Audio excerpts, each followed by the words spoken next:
అమ్మా చందనమే పూసిన ఒళ్ళు చూడు, అమ్మా పున్నమి పుట్టిల్లు ఆ కళ్ళు చూడు,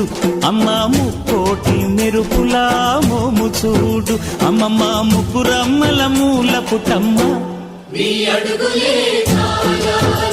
అమ్మా నిప్పుల్ని తొక్కిన నడక చూడు, అమ్మా దిక్కుల్ని దాటిన కీర్తి చూడు, 1000 సూర్యుళ్ళై మెరిసిన శక్తిని చూడు, మనుషుల్లో దేవుడి భక్తుని చూడు.